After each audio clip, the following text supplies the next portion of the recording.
Hello बच्चों, स्वागत है आपका हमारे चैनल पर्सनल ट्यूटर पे। मेरा नाम है ऐश्वर्या शर्मा एंड मैं आपको पढ़ा रही थी चैप्टर नंबर 6 इंटरनेशनल प्रॉब्लम्स। ये है इस चैप्टर का लेक्चर नंबर 2।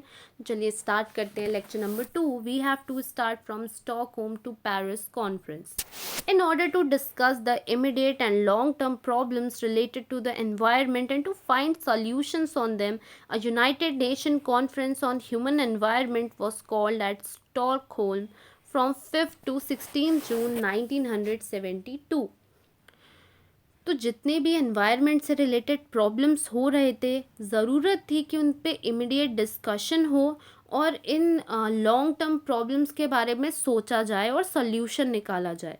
इसीलिए यूनाइटेड नेशन कॉन्फ्रेंस किया गया ऑन ह्यूमन एनवायरनमेंट, जिसे कंडक्ट किया गया था स्टॉकहोल्म में from 5th to 16th June 1972. In this conference, it was stressed that it is the responsibility of all the nations to cooperate to overcome pollution. इस conference में ये कहा गया था कि ये हर कंट्री की जिम्मेदारी होती है कि एक दूसरे के साथ मिलकर जितने भी लॉज बनाए गए हैं उन्हें मानकर, इंटरनेशनल लॉज उन्हें मानकर इस पॉल्यूशन की प्रॉब्लम को ओवरकम किया जाए, ख़त्म किया जाए अपने देश से। The developing nations feel that the developed nations are more responsible for the decline of environment and they should take the responsibility of stopping the decline. Even today, the developing countries take this same position. उस समय जितने भी developing nation थे जो completely developed नहीं हो चुके थे, उनका ये मानना था कि ऐसी कंट्रीज़ जो कम्प्लीटली डेवलप्ड हो चुकी हैं वो रिस्पॉन्सिबल हैं इन चीज़ों के लिए। वो ज़्यादा एनवायरनमेंट को एक्सप्लॉइट करती हैं एंड उन्हें डैमेज करती हैं और ये उनकी ज़िम्मेदारी है कि पॉल्यूशन को कम करें। और आज के समय भी डेवलपिंग कंट्रीज़ का यही मानना है। Another feature of this conference was that the non-governmental organization working in the field of environmental protection were also present. ये जो कॉन्फ्रेंस कंडक्ट हुआ था, यहाँ पे ऐसी ऑर्गेनाइजेशन जो गवर्नमेंटल नहीं है लेकिन जो एनवायरनमेंट प्रोटेक्शन पे काम कर रही हैं, वो लोग भी यहाँ पर थे बात करने के लिए। The issue of the protection of the common global wealth was raised. A consensus emerged that it was the responsibility of all the nations to protect these resources. Next issue जो रेस किया गया था वो ये किया गया था कि कॉमन ग्लोबल वेल्थ जो है उसे प्रोटेक्ट करना चाहिए। कॉमन ग्लोबल वेल्थ क्या है? यहाँ पे हमारे एनवायरनमेंट एंड उसके रिसोर्सेज की बात हो रही है, उन्हें प्रोटेक्ट करना ज़रूरी है। साथ ही साथ सबने ये माना था कि हर नेशन की ये जिम्मेदारी है कि अपने रिसोर्सेज को प्रोटेक्ट करे, सस्टेनेबल डेवलपमेंट करे, ताकि आगे के जनरेशन को भी जिस तरीके से हमें ये रिसोर्सेज मिले हैं, नेचुरल रिसोर्सेज, उन्हें भी मिल पाएँ। It was after this conference that the United Nation created the United Nations environment programme. और इस कॉन्फ्रेंस के बाद ही यूएन ने यूनाइटेड नेशन एनवायरनमेंट प्रोग्राम किया था। Many international treaties about environment were signed after this conference. Several rules were made about the protection of environment. और इसी कॉन्फ्रेंस के बाद बहुत सारी इंटरनेशनल ट्रीटीज़ थी जो एनवायरनमेंट के ऊपर साइन की गई कि हर कंट्री ये कुछ चीज़ें तो फॉलो करेगी, और बहुत सारे रूल्स थे अबाउट प्रोटेक्शन ऑफ एनवायरनमेंट जो उस समय बनाए गए, जो हर कंट्री के ऊपर कंपल्शन था फॉलो करना। Environmental movement started on a large scale at national as well as at international level. Non-governmental organizations also assumed a bigger role in the decision-making process at international conferences regarding the environment. और बहुत सारे environmental movements भी start किए गए national level पे, बहुत large scale में, और साथ ही साथ इंटरनेशनल लेवल पे भी। नॉन गवर्नमेंटल ऑर्गेनाइजेशंस का भी बहुत ही लार्जर रोल था इन डिसीजंस पे। ये जो इंटरनेशनल कॉन्फ्रेंस हुआ था यहाँ पे उन्हें भी बहुत इम्पोर्टेंस दी गई थी और उन्होंने भी बहुत सारे डिसीजंस वहाँ पे लिए related to environment. The next stage was the Environmental Conference at Rio in 1992. In this conference, the idea of sustainable development was stressed. different treaties regarding biodiversity, climate change due to greenhouse gases, protection of forests, etc. was signed. Next जो conference हुआ था environment के ऊपर वो रायो de Janeiro में हुआ था 1992 में. इस कॉन्फ्रेंस में ही सस्टेनेबल डेवलपमेंट का आइडिया आया था.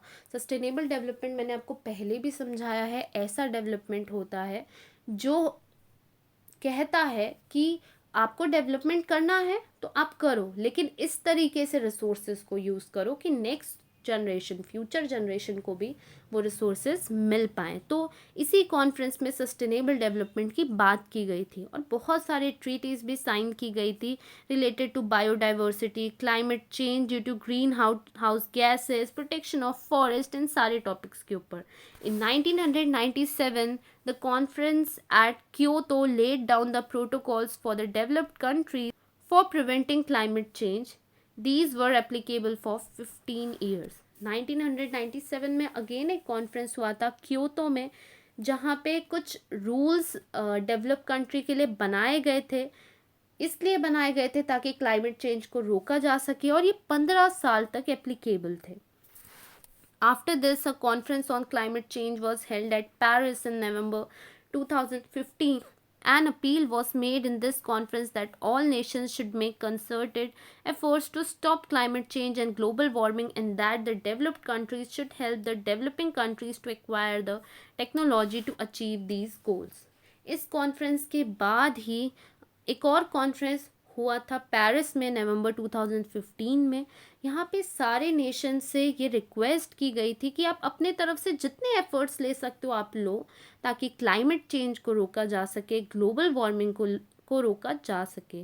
और जितनी भी डेवलप्ड कंट्रीज़ हैं उनको डेवलपिंग कंट्रीज़ की हेल्प करनी चाहिए कि वो नई नई टेक्नोलॉजीज अडॉप्ट करें ताकि पॉल्यूशन रोका जा सके. Oceans, deep sea beds, atmosphere, outer space, genetic resources are included in the global resources. Since this wealth of resources belong to all the nations of the world, it is expected that all nations should look after it.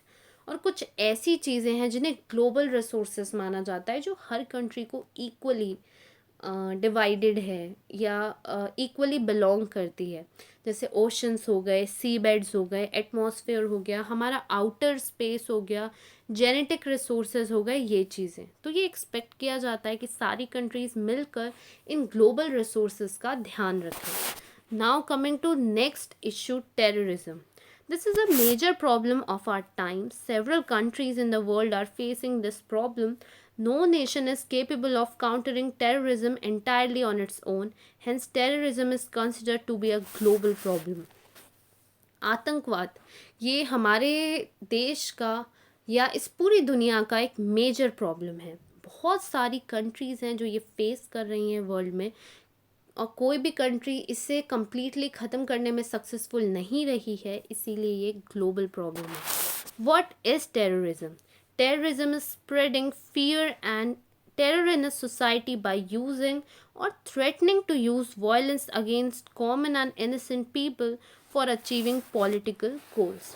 आतंकवाद होता क्या है? आतंकवाद का मतलब होता है लोगों के मन में डर डालना इस चीज़ का कि हम आपके साथ कुछ भी कर सकते हैं, हम आपके देश को कुछ भी कर सकते हैं, मतलब हम आपको कम्प्लीटली ख़त्म कर सकते हैं. तो टेररिज्म मतलब होता है वो डर जो एक पूरी सोसाइटी के मन में डाला जाता है. कैसे डाला जाता है? ऐसे वेज यूज़ करके जो वायलेंट वेज हैं, वायलेंस यूज़ करके, कहीं बॉम्ब ब्लास्ट करके, कहीं गोलीबारी करके, कहीं किसी को मार के और बहुत ब्रूटली मार के. तो ये सारे तरीक़ों से ऐसा किया जाता है. क्यों किया जाता है? ताकि उनके जो पॉलिटिकल गोल्स हैं वो पूरे हों. Terrorism is organised and planned violence. Terrorism मतलब होता है खूब सारे लोगों का मिलकर वायलेंस करना या प्लानिंग करके वायलेंस करना. जैसे मुंबई में अटैक हुआ था, वो जो अटैक हुआ था उसमें कितना वायलेंस क्रिएट हुआ था. ताज होटल में, ओबरॉय होटल में अटैक हुआ था, कितना वायलेंस क्रिएट किया था आतंकवादी ने, कितने लोगों को मारा था आतंकवादियों ने. यही होता है terrorism. Terrorism has made a deep and long-term impact on international politics. In the last 2 decades, terrorist conflicts appear to have intensified in different countries. Terrorist conflict is different from traditional war. Traditional war is a conflict between two or more sovereign states. In such wars, the geographical boundaries between nations acquire importance. National security is connected with geographical boundaries. तो आतंकवाद जो है इसका deep और long impact हुआ है international politics में। Last 2 decade हम देखें तो जितने भी आतंकवादी हैं उन लोगों ने हर कंट्री के मन में एक एक डर क्रिएट कर दिया है। एक कॉन्सेप्ट आता है टेररिस्ट कॉन्फ्लिक्ट। ये पुराने तरीक़ों के वॉर की तरह नहीं है। आतंकवाद पुराने तरीक़ों के वॉर की तरह बिल्कुल भी नहीं है, जहाँ 2 कंट्रीज़ के बीच वॉर होता था बॉर्डर के इशू पे, वो कहाँ लोकेटेड है, कुछ और प्रॉब्लम्स के इशू पे। ये आतंकवाद नहीं, ये ट्रेडिशनल वॉर है। On the other hand, in the case of terrorism, terrorist groups can cause violence in any part of the world from anywhere in the world. The aim of the terrorist attack is not to endanger the geographical boundaries but to challenge a regime in a country or refuse to acknowledge the existence of the state. दूसरी तरफ आतंकवाद को देखा जाए तो ये जो आतंकवादी होते हैं ये वॉयलेंस क्रिएट करते हैं, लेकिन ये कहीं भी कर सकते हैं। इन्हें जोग्राफिकल लोकेशन मैटर नहीं करता कि हमारे आसपास में कौन सी कंट्री लोकेटेड है, नहीं, ये दुनिया में कहीं भी वॉयलेंस कर सकते हैं। और इनका जो एम होता है, इनका एम ये होता है कि जिस भी जगह में ये कर रहे हैं वहाँ की जोग्राफिकल बाउंड्री इनको मैटर नहीं करती, इनको मैटर करता है उस पूरे देश को ये सिग्नल देना, ये चीज़ उन तक पहुंचाना कि हम आपकी कंट्री को कैप्चर कर सकते हैं, हम मतलब पूरे तरीके से आपको कंट्रोल कर सकते हैं। This means that due to increasing terrorism the internal security of a country is threatened in addition to its external security.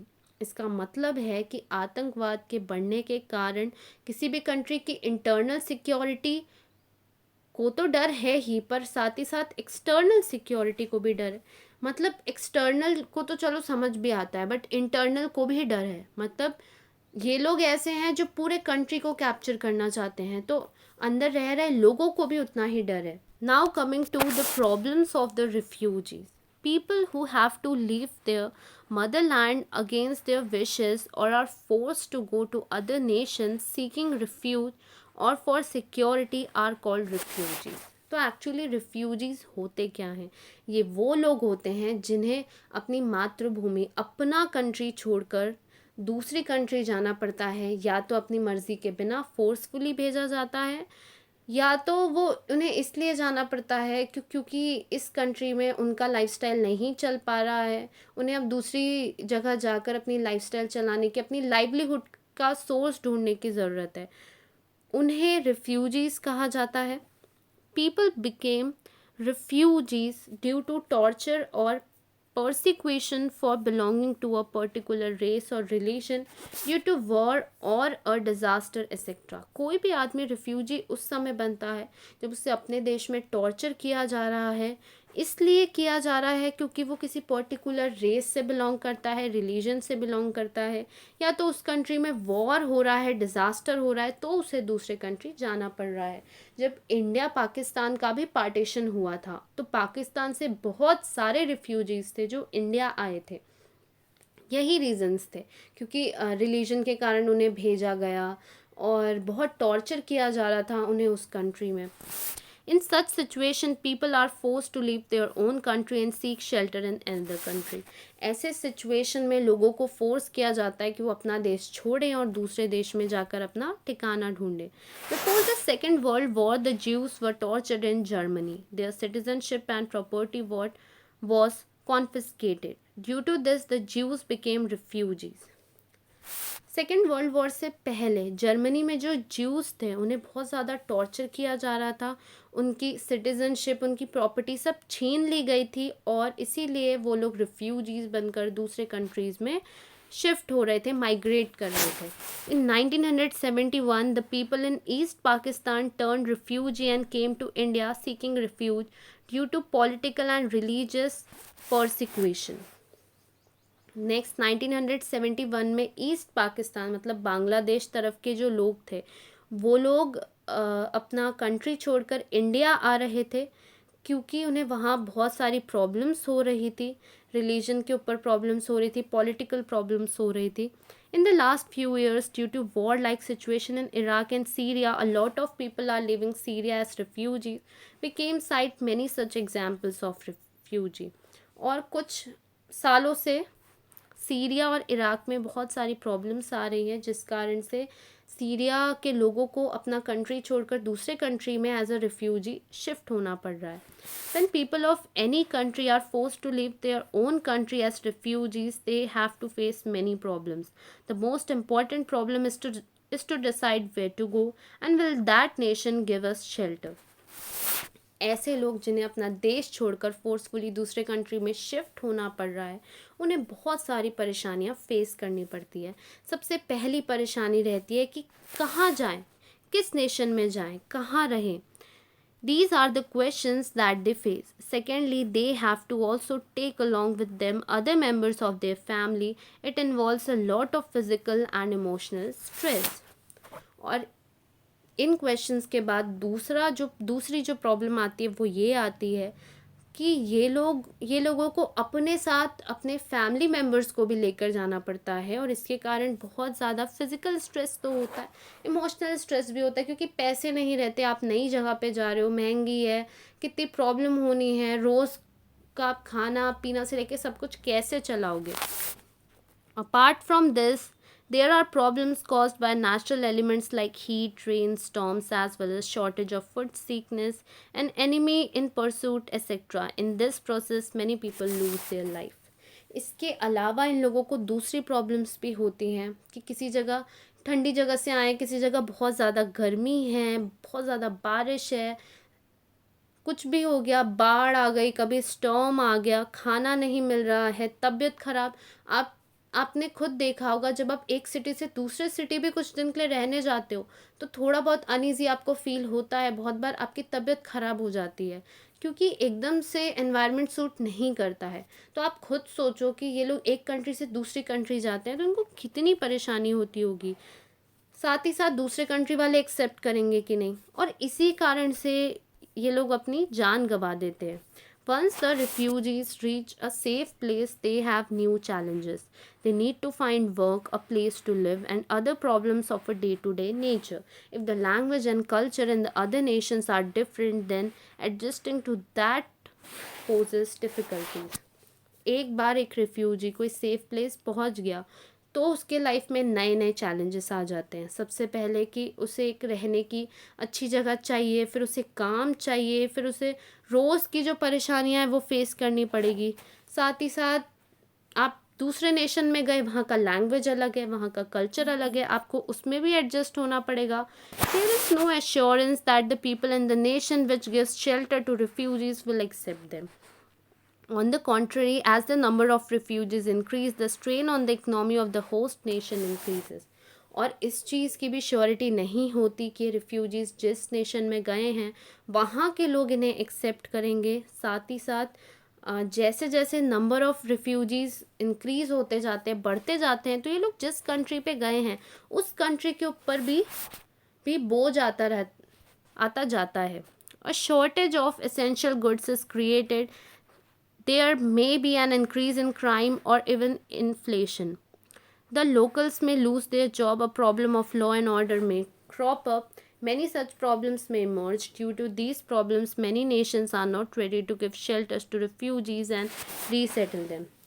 और जब ज़्यादा से ज़्यादा रिफ्यूजीज़ एक कंट्री में सेटल होते जाते हैं तो उस कंट्री के ऊपर बर्डन आते जाता है. वहाँ पे एसेंशियल गुड्स की कमी हो सकती है क्योंकि इतने सारे लोग रहने लगे हैं. क्राइम बढ़ सकते हैं क्योंकि गुड्स की कमी है तो हर चीज़ एक्सपेंसिव हो जाएगी. लोकल लोगों को नौकरी नहीं मिलेगी. हो सकता है ये रिफ्यूजीज़ लॉ एंड ऑर्डर ना जानते हों या ना माने. तो बहुत सारी प्रॉब्लम्स आती है. इस कारण से कंट्रीज़ जल्दी से तैयार नहीं होती है किसी रिफ्यूजी को अपने कंट्री में रखने के लिए. In 1951, some provisions were made regarding the question of refugees at the international level. One such provision was that the refugee will not be forcefully sent back to their country against their wishes.